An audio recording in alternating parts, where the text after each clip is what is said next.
Bismillahirrahmanirrahim. Start in the name of Allah Rahman and Rahim. Assalamu alaikum, my dear viewers, friends and students. I am Johar Imam Afridai. My dear viewers, pa nanane video ke bamunga the future perfect tense dwayama barkha wayu au pade barkha ke bamunga the future perfect tense che kama scenario da या definitions che warta munga wayu هغه به وایو او د دې نه وړاندې چې کوم پارت و د فیوچر پرفیکټ ټینس په هغې کې مونږه د فیوچر پرفیکټ ټینس فارمولا یعنی سټرکچر ویلی وو نو که تاسو غواړئ چې په فیوچر پرفیکټ ټینس باندې په ساده پښتو کې ځانونه پوه کړو نو هغه پارټس هم وګورئ د دې دپاره چې تاسو په فیوچر پرفیکټ ټینس باندې ښه پوه شئ او زما دا چینل در سره هم مخکې سبسکرایب کړئ نو ټایم مو نه اخلم راځئ چې سټارټ کړو مای ډیر ویورز فیوچر پرفیکټ ټینس دا یو ډېر ښکلی ټینس دی او چې رښتیا خبره وي زما په خپله هم ډېر خوښ دی د دې دپاره چې زمونږ کوم دا روزمره خبرې وي په دې کې د فیوچر پرفیکټ ټینس استعمال ډېر زیات کیږي لکه په دې مثالونو چې د ستاسو کنسپټ پې کلیر شي فار ایگزامپل یو کس دی او هغه تاله ووایي چې زه به لسو بجو له درځم او ته ورته ووایې چې ته لسو بجو له راځې نو زه به تلی یم نو اوس که دې ایگزامپل له وکتلی شي نو یو کار کمپلیټ کیږي د بل کار نه مخکې مین زه به تلی یم زما دا تګ دا تلل به شوي وي ته چې راځې یا بل داسې ایگزامپل لکه اوس یو کس ووایي چې زه به 11 بجو له درځم او ته ورته ووایې چې ته 11 بجو له راځې نو ما به روټۍ خوړلې وي نو دلته هم که اوس وکتلی شي نو دا د روټۍ خوړل د خوراک چې کوم دی دا ایکشن به فسټ شوي وي د هغه د راتګ نه یا بل مثال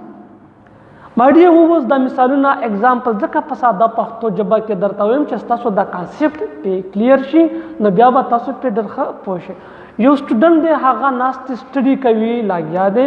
او بل ملګری ورته راشي او هغه ورته ووایي چې هلکه په 6 بجې باندې به میټ شروع کیږي او دا ورته ووایي چې 6 بجو له به ما خپله سټډي ختمه کړې وي نو اوس که وکتلی شي دلته هم اوس دا سټډي چې کوم ایکشن دی دا به د ټایم د 6 بجو لا کمپلیټ شوي وي یا دا ایگزامپل لکه یو سټوډنټ چې ووایي چې زه به که خیر وي د دې کال په آخري کې خپل کورس کمپلیټوم یا زما کورس به د دې کال په آخري کې په اینډ کې کمپلیټ وي مین دلته هم اوس ټایم شو او د ټایم نه مخکې به دا کورس چې کوم کمپلیشن دی دا به شوي وي یا بل ایگزامپل یو هلک دی هغه ځي مارکیټ له او بل ورته ووایي چې حصار شه باران وریږي یا د باران امکان دی او هغه ورته په ځواب کې ووایي چې د باران د ورېدو نه مخکې به زه مارکیټ له رسېدلی وم من زه به رسېدلی وم چې باران به وریږي نو دا و مای ډیر واز د فیوچر پرفیکټ ټینس کانسپټ زه امید لرم چې تاسو به د فیوچر پرفیکټ ټینس په کانسپټ باندې په ساده مثالونو کې پوه شوي داسې یو کار کوم چې د یو سپیسیفیک ټایم یا د بل کار نه مخکې په فیوچر کې کمپلیټیږي هغې ته مونږ وایو فیوچر پرفیکټ ټینس او بل پوینټ دا چې کوم دغه اولنی کار چې کوم کمپلیټیږي دا به په فیوچر پرفیکټ ټینس کې وي اوس مای ډیر ویورز د فیوچر پرفیکټ ټینس ډیفینیشنز لکه څنګه چې تاسو لا په دې سکرین باندې ښکاري future perfect tense is used to show that an action which will be completed before another action or specific time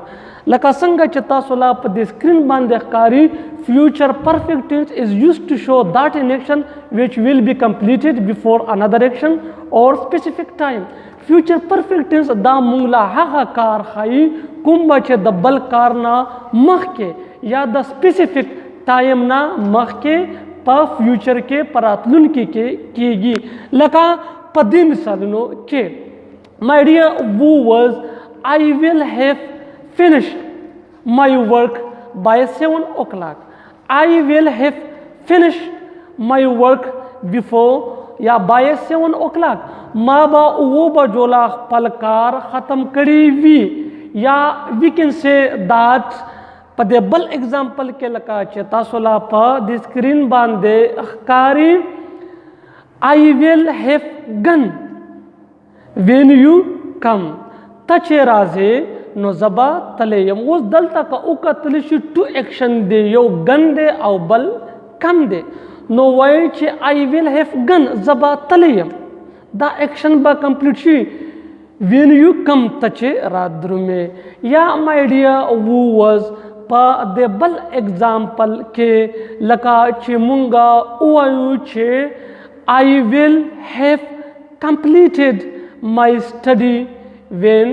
the match starts. د میچ د شروع کېدو نه وړاندې یا ما به خپله سټډي کمپلیټ کړې وي چې میچ شروع کیږي نو په دې اگزامپل کې هم اوس چې کومه دا سټډي ده دا به فرست کمپلیټیږي او بیا به د میچ شروع کېدل وي. یا وی کین سے دیٹ I will have reached school when it rains. زبا سکول لا رسیدلی وم چې باران وریږي. نو my dear اوس دلته هم دا د سکول لا رسیدل چې کوم دی دا وړاندې ایکشن دی. یا my dear students داسې هم مونږ ویلی شو چې by the end of this year I will have completed my course. د دې کال په اختتام به ما خپل کورس کمپلیټ کړی وي. نو my dear اوس که تاسو وګورئ دا فیوچر پرفیکټ ټینس دا یو ډیره مزیداره ټینس دی او دې کې هغه خبرې کېږي کوم چې مونږ په روزمره بولچال کې کوو. نو د دې دپاره چې تاسو په فیوچر پرفیکټ ټینس باندې ښه پوه شئ نو هغه فرست پارټ کې هم وګورئ ځکه چې په هغې کې فارمولا ده چې په دې کې د ورب کوم یو فارم استعمالیږي او کوم ټو بي ورب پکې استعمالیږي. نو my dear viewers زه امید لرم چې تاسو به په فیوچر پرفیکټ ټینس باندې پوه شوي وئ. فیوچر پرفیکٹ ٹینس داسې یو کار چې هغه به د بل کار نه مخکې یا د ټایم نه مخکې په فیوچر کې کمپلیټیږي د هغې دپاره مونږ استعمالو. فیوچر پرفیکٹ ټینس از یوز ټو شو that an action that will be completed before another action or specific time. لکه په دې مثال کې دا مثال یو ځل بیا دوهراوم د دې دپاره چې تاسو پې باندې ښه پوه شئ. I will have gone زه به تللی وم when you come ته چې را درومې. نو my dear اوس په دې اگزامپل کې زموږ سره ټو ایکشن دی. یو ایکشن دی ګن. دا ګن چې کوم دی دا د گو ترټ فارم دی. زه به تللی وم په اردو کې پہچان یې دی میں جا چکا ہوں گا. چې کوم سینٹینس په آخری کې چکا ہے ہوں گا چکے ہوں گے چکی ہوگی نو دا به د فیوچر پرفیکٹ ٹینس جمله وي. نو میں جا چکا ہوں گا I will have gone زبا تلی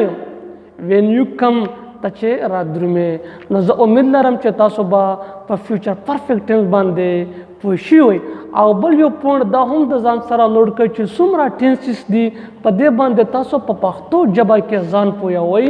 نو بیا به انشاءالله پې باندې ډېر ښه پوهېږئ. څه مشکلات به یې نه وي. زما دا چینل در سره سبسکرایب کړئ او مخکې یې د خپلو ملګرو سره هم شیر کړئ. تھینکس مننه.